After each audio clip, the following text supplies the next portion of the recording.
আসসালামু আলাইকুম ওয়া রাহমাতুল্লাহি ওয়া বারাকাতুহু। প্রিয় দিনী ভাই ও বোনেরা, আলেম হয়েও বিয়ের উদ্দেশ্যে একজন স্কুল পড়ুয়া মেয়ে দেখতে গিয়েছিলাম। কিছু নাস্তা খেয়ে মেয়েকে আনা হলে সালাম ও কালাম তথা কথাবার্তা শেষে প্রশ্ন ছুড়লাম, আচ্ছা, আপনার কেমন ছেলে চাই? মেয়েটি উত্তর করল যে, আমি শুধু একজন প্রকৃত দিনদার ছেলে চাই, যিনি আমাকে ইসলামের সঠিক পথে চলতে সাহায্য করবেন।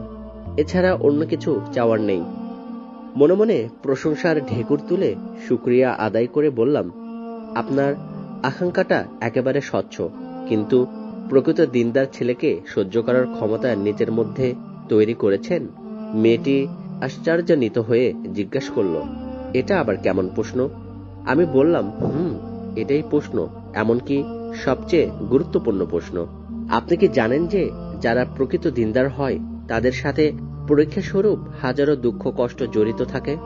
আল্লাহ তাদের অনেক ভালোবাসেন দেখেই বেশি বেশি পরীক্ষা করে থাকেন। আর প্রকৃত দিনদার লোকেরাও পরীক্ষার সময় ধৈর্যের মতো তৃপ্ত স্বাদকে সন্তোষপ্রদ আহার্য হিসেবে আস্বাদন করে থাকেন। তারপর কিছু প্রকৃত দিনদার মানুষের ঘটনার সংক্ষিপ্ত বর্ণনা তাকে শোনালাম। আপনি নিশ্চয় ইমামে আজম আবু হানিফা রহমতুল্লাহ আলাইহি এর কথা শুনেছেন, যিনি প্রকৃত দিনদার ছিলেন, কিন্তু সঠিক পথে অটল থাকার কারণে তাকে পরিশেষে জেলে মৃত্যুবরণ করতে হয়েছে। ইমাম মালিক রহমতুল্লাহ আলাইহি তিনিও 4 মাযহাবের এক মাযহাবের ইমাম, যিনি নবীজি সাল্লাল্লাহু আলাইহি ওয়াসাল্লামকে এত ভালোবাসতেন যে নবীর সম্মানের কারণে নবীর মদিনা শহরে জুতা পায়ে পরে হাঁটতেন না। তিনি মনে করতেন এটা নবীর শহর, এই শহরে নবী শুয়ে আছেন, সুতরাং আমি মালিক কিভাবে এই শহরে জুতা পায়ে দিয়ে হাঁটি? কিন্তু সেই ইমাম মালিক রহমতুল্লাহ আলাইহি সত্যের পথে অটল থেকে মাসআলা দেওয়ার কারণে দুশমনরা তাকে মদিনা শহরে জুতার মালা গলায় পরিয়ে হাঁটিয়েছেন। এমনকি পরিশেষে তাকেও কারাগারে মৃত্যুবরণ করতে হয়েছে।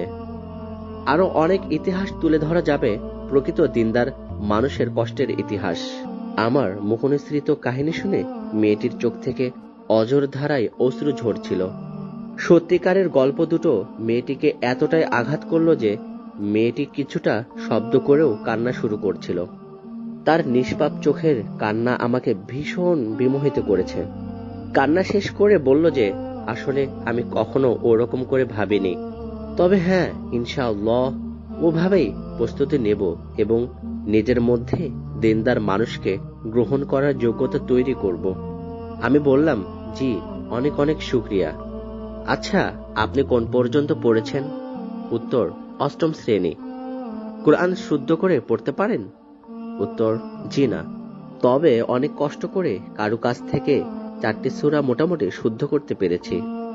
শুদ্ধ করে কোরআন শেখার অনেক আগ্রহ ছিল, কিন্তু আমার পরিবারে ওরকম পরিস্থিতি ছিল না, তাই শেখা হয়নি। অবশ্য আগ্রহটা এখনো তীব্রই রয়ে গেছে। আমি বললাম, মাশাআল্লাহ, আপনার আগ্রহের কথা শুনে বেশ খুশি হয়েছে। যাক, সমস্যা নেই। আল্লাহ যদি কবুল করেন তাহলে আমি নিজেই আপনাকে কোরআন শেখাতে পারবো। তাছাড়া আমার অনেক ইচ্ছা যে আমি যাকে বিয়ে করব তাকে আমি নিজেই কোরআন হাদিস এবং দ্বীনের প্রয়োজনীয় সবকিছু শিক্ষা দেব। এতে আল্লাহর কাছে অনেক প্রতিদান পাবো এবং স্ত্রীর অকৃত্রিম ভালোবাসা তো পাবই। আচ্ছা, আমি আপনাকে আরেকটা প্রশ্ন করতে পারি? মেয়ে, জি হ্যাঁ, অবশ্যই। আমি আপনাকে মোহর সম্পর্কে জিজ্ঞেস করতে চাচ্ছি। মেয়ে বলল, জি, মোহর কি? ও দুঃখিত, আসলে মোহর মাহর হলো আরবি শব্দ। এর অর্থ হলো বিবাহের সময় কনের দাবিকৃত অর্থ বা সম্পদ, যা বরের পক্ষ থেকে কনেকে প্রদান করতে হয়।